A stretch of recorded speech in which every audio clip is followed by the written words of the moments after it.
औरंगजेब कबरवादाच्या पार्श्वभूमीवर छत्रपती संभाजीनगर शहरात प्रतिबंधात्मक आदेश लागू। पोलीस आयुक्तालय हद्दीत 5 किंवा 5 पेक्षा अधिक व्यक्तींना सार्वजनिक ठिकाणी एकत्र जाण्यास मनाई।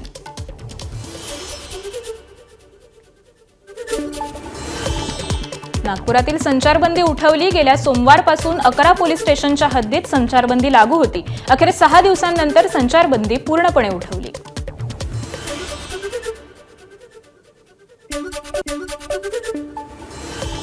नागपुरात संचारबंदी उठवल्यानंतर पोलिसांचा संवेदनशील भागात रूट मार्च, अग्रेसर चौक, चिटणवीस चौक, शिवाजी चौक, गांधी गेट आणि महाल मार्केट परिसरात रूट मार्च। नागपूर हिंसाचारात मृत्यू झालेल्या इरफान अन्सारी प्रकरणात 4 अटक, 4 पैकी 2 आरोपी अल्पवयीन। बस चालवत मोबाईलवर मॅच बघणाऱ्या खासगी चालकाला एसटी प्रशासनानं केलं बडतर्फ। संबंधित खासगी कंपनीला 5,000चा दंड। परिवहन मंत्री प्रताप सरनाईकांच्या निर्देशानुसार कारवाई। दादरहून स्वारगेटसाठी निघालेल्या खासगी ई शिवनेरी बसमधला हा प्रकार। बुलढाण्याच्या मलकापूरमधून ऑक्सिजन सिलेंडरचा स्फोट, एकाचा जागीच मृत्यू तर 1 जण गंभीर जखमी। जखमीवर मलकापूर येथील खासगी रुग्णालयामध्ये उपचार सुरू।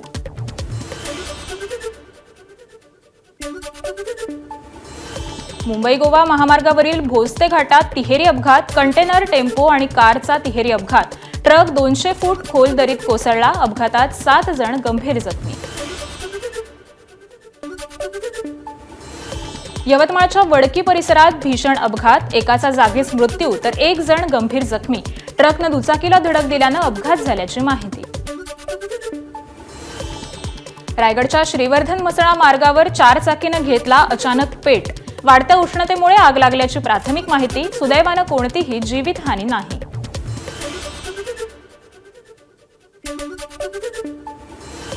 मोहफूल वेचायला गेलेल्या महिलेचा वाघाच्या हल्ल्यात मृत्यू। गोंदियाच्या मोरगाव अर्जुनी तालुक्यातील घटना।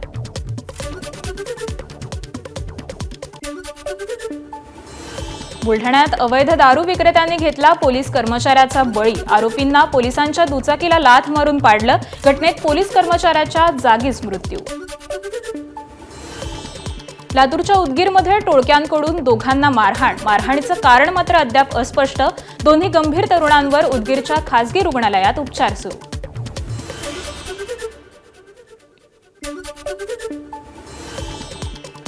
बोगस डॉक्टरने गर्भपाताच्या गोळ्या दिल्यानं महिलेला अतिरक्तस्राव। डॉक्टर शंकर कुंभारांविरोधात गुन्हा दाखल। रायगड जिल्ह्यातील श्रीवर्धन तालुक्यातील घटना।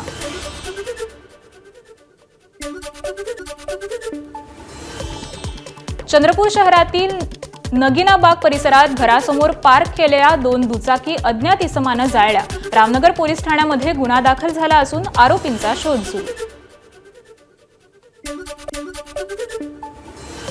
नागपाडा इथं गोमांस घेऊन जाणारं वाहन ताब्यात। जे मार्ग पोलिसांनी गुन्हा दाखल करून नोंद करावी यासाठी हिंदुत्ववादी संघटनांचं पोलीस ठाण्यासमोर आंदोलन। एबीपी माझा, उघडा डोळे बघा नीट।